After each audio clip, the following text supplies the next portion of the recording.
اللہ تبارک و تعالی نے قرآن پاک کی سورہ النساء کی آیت نمبر 7 میں ارشاد فرمایا للرجال نصیب مما ترک الوالدان والاقربون، والدین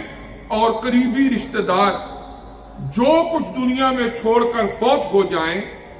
اس میں سے مردوں کے لیے بھی حصہ ہے، اور پھر دوسری آیت میں فرمایا اور عورتوں کے لیے بھی اس میں حصہ ہے،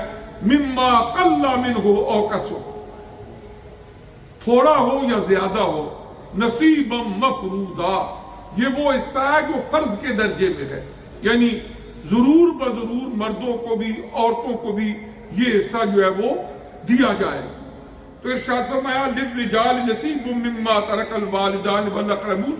وللنساء نصیب مما ترک الوالدان والاقربون، مردوں کے لیے بھی بیان فرمایا اور ساتھ ہی اس آیت میں فرمایا کہ عورتوں کے لیے بھی اللہ تعالیٰ نے حصہ مقرر کیا ہے، مما قل منہ او کثر، اس میں سے وہ تھوڑا ہو یا زیادہ ہو، یعنی کہ میت کی جو بلانگنگز ہیں، اسلام کا قانون وراثت یہاں تک ہے کہ اگر ایک چھوٹی سی سوئی، ایک چھوٹی سی چیز جو اس کی ملکیت تھی وہ بھی تقسیم میں آئے گی، اس لیے کہ قرآن نے فرمایا تھوڑا ہو یا زیادہ ہو۔ عمومی طور پر کیا ہوتا ہے کہ چلو زمین کی جائیداد کو تو جائیداد سمجھا جاتا ہے، اس کو تقسیم کیا جاتا ہے، اس کے اندر بھی بہت ساری خامیاں ہمارے معاشروں کے اندر لالچ کی بنیاد پر موجود ہیں، آگے جا کے ہم اس کا ذکر کریں گے، لیکن اس کی دیگر جو چیزیں ہیں، مثال کے طور پر اگر اس کی کوئی گھڑی ہے وہ بھی اس کی وراثت ہے۔ قرآن نے فرمایا تھوڑا ہو یا زیادہ ہو، سارا کچھ اس کا جو بعد میں اللہ تعالیٰ نے جن کے حصے مقرر کر دیے گئے ہیں ان کے اندر وہ تقسیم کیا جائے گا۔ اور حضور نبی کریم صلی اللہ علیہ وآلہ وسلم نے وراثت کے علم کو علم الفرائض اور علم الفروض قرار دیا ہے، اور آپ صلی اللہ علیہ وسلم کی ایک حدیث مبارکہ ہے کہ قرآن پاک کو سیکھو اور دوسروں کو سکھاؤ، وراثت کے علم کو سیکھو اور دوسروں کو سکھاؤ، کہ جس طرح تم نماز پڑھتے ہو اس لیے کہ تمہیں نماز کا طریقہ آتا ہے۔ آقا علیہ السلام نے فرمایا کہ اسی طرح جو وراثت کے معاملات ہیں ان کو بھی سمجھنے کی، جانچنے کی کوشش کرو کہ کل اگر وقت آ جائے تو تمہارے علم میں ہو کس کا کیا حصہ ہے۔ پھر ایک مسئلہ معاشرے کا یہ کہ بعض اوقات ایک آدمی فوت ہو جاتا ہے، اس کے آگے چھوٹے چھوٹے بچے یتیم رہ جاتے ہیں۔ اب کچھ لوگ ایسے بھی واقعات اس دور میں بھی پیش آئے، قرآن پاک کی آیات نے اس کو بیان کیا کہ وہ بچے چھوٹے ہیں، اب جو بڑے ہیں ان کے تائے چاچے یا عزیز و اقارب، ان چونکہ بچوں کو ابھی سمجھ نہیں ہے، اب کیا ہے ان کے والد کا جو کچھ تھا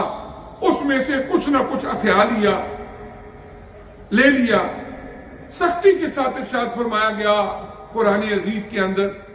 ابتدائی طور پر تو نفسیاتی طور پر انسانوں کو ایک دعوت فکر دی گئی، وَلْيَخْشَ الَّذِينَ لَوْ تَرَكُوا مِنْ خَلْفِهِمْ ذُرِّيَّةً ضِعَافًا خَافُوا عَلَيْهِمْ، فرمایا آج اگر وہ بچے یتیم ہو گئے، ان کے باپ کا سایہ سر سے اٹھ گیا ہے، اگر تم کسی بدنیتی سے ان یتیموں کا مال ہتھیانے کے بارے میں شیطانی وساوس کا شکار ہو رہے ہو، نفس امارہ تمہیں لالچ میں مبتلا کر کے ان کا اگر حق کھانے کی طرف مائل کر رہا ہے تو ایک بات سے ڈرو، وہ لوگ ڈریں اس بات سے کہ اگر آج وہ فوت ہو جائیں جن اپنے بچوں سے وہ بہت پیار کرتے ہیں، اگر وہ چھوٹے چھوٹے باقی رہ جائیں، کمزور ہوں، اگر ان کے ساتھ بھی کوئی یہی رویہ رکھے کل، تو تمہارا کیا خیال ہے اپنے بچوں کے بارے میں؟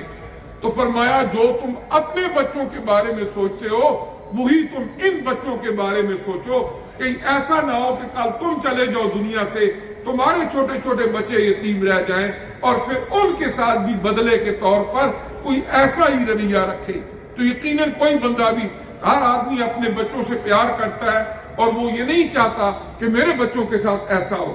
تو قرآن عزیز نے ایک دعوت فکر دی، اور پھر آگے چل کے سورہ النساء کی آیت نمبر 10 میں ارشاد فرمایا ان الذین یاکلون اموال الیتامی ظلما انما یاکلون فی بطونہم نارا،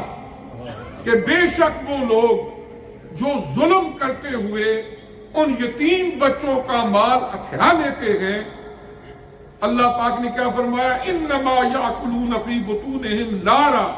وہ اپنے پیٹوں کے اندر جہنم کی آگ کے انگارے ڈال رہے ہیں۔ کہ وہ یہ نہ سمجھے کہ ان کا مال ہم کھا کے کوئی مرغن غذائیں کھا لیں گے، بچوں کو کھلا دیں گے۔ فرمایا وہ غذا نہیں، وہ تم جہنم کی آگ کے انگارے اپنے پیٹ میں ڈال رہے ہو جو ان یتیموں کا مال کھا رہے ہو۔ فرمایا وَسَيَصْلَوْنَ سَعِيرًا، اور یہ تو دنیا کی زندگی ہے، ان قریب آگ میں بھی تمہیں داخل کیا جائے گا اس جرم کی پاداش میں۔